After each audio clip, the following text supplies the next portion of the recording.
interview's perspective on the G5 process, we have our esteemed faculty, Dr. Santosh Gopalakrishnan, sharing his insights with you.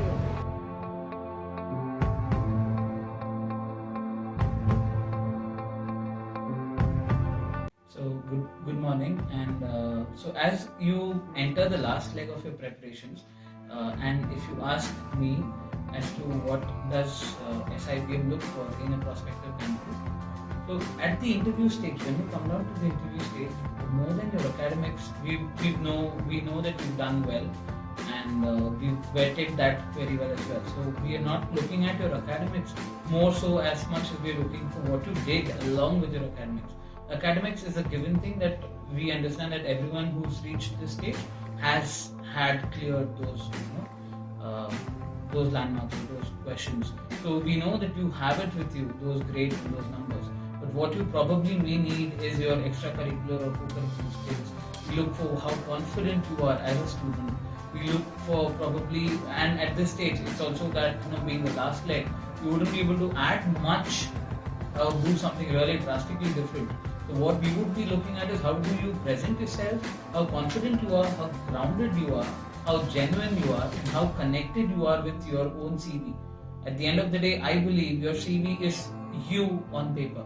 And if you can connect to your CV, and that would speak volumes to me, because I would look at that as you yourself speaking to me. And if I can relate to what you speak, and that would really take you places and take you much ahead in your journey with SIBM Pune. So that is predominantly what interviewers would like to look at.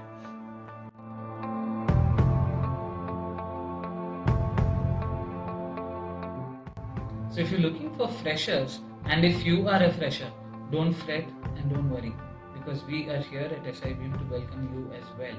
What are we looking for is how grounded your academics has been, how strong your basics has been, and how good your foundation has been in your college, in your academics, and in your studies. So we are going to be looking at what did you do in college apart from your academics as well. So we are going to be testing you on some basics and some groundwork that you've done. Maybe you've held some positions in college, maybe you've held some roles, you've taken some leadership positions, and you've done some activities in college. So are you willing to learn? Because you're a clean slate if you look at what you are. So I would look at you as a clean slate. My question is, how willing are you to learn? How willing are you to bring yourself to new situations and adapt to changes? However, if you are one of the students who have work experience with you,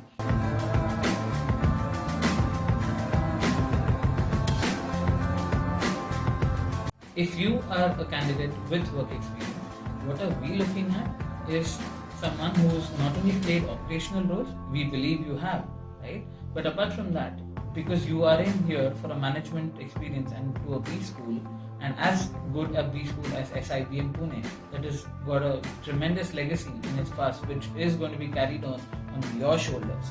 So what are we looking at is a candidate who's not just had operational roles, but has also probably played some team activities, held some positions where he has led some teams, given a direction to a team, probably helped solve problems and complex situations that he has encountered as part of his own team. So we are looking at someone who's a good team player, along with probably having leadership roles or leadership capabilities as well.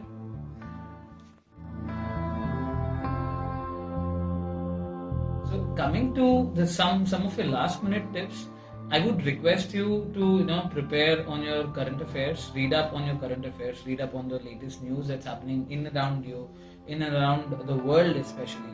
And because that's exactly the news that comes to me on my desk as well. And if you are equally abreast about some points that probably I have read that very morning when I come down to the interview, and probably I can have a good connect and a better connect with you. Yes. Apart from that, some things where students have some pitfalls, so let me warn you and let me probably caution you about them, is on the hobbies section. So where you probably write down as reading books. Okay, so that sounds like a very good hobby actually, but it is as vague as it can ever be, because reading books.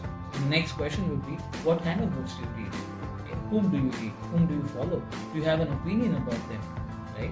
So if I let's say tell you a certain book in that genre, And if I ask you to paraphrase one book that you've read recently, can you do that? Can you do that on the fly? Can you do that on the go? If I give you a pen and a paper, can you write down something, let's say 100-word thing, and give me? So would you be able to do that? If you're confident enough of that, then probably when you say, I read books, that's a strong and a valid statement. Reading books or listening to music, so whom do you listen to? Do you sing? Do you hear? Do you play percussion? So what do you do? Right? So whatever that you put in your CV, be it in the hobby section, be it in your extracurriculars, be it in your co-curriculars, be very strong and confident about that, and be very, very clear that this is exactly what I do in that zone, and this is what I would like to take it forward ahead. So a hobby is something that you do in your free time, and not necessarily that it should not be your passion. It can be your passion as well. And I've seen a lot of students who have spent their time in taking their passions ahead, taking their hobbies ahead, making it their professions as well. You can be one among them. Right? So good luck, and see you on campus very, very soon in the month of February 2017. Good luck to you.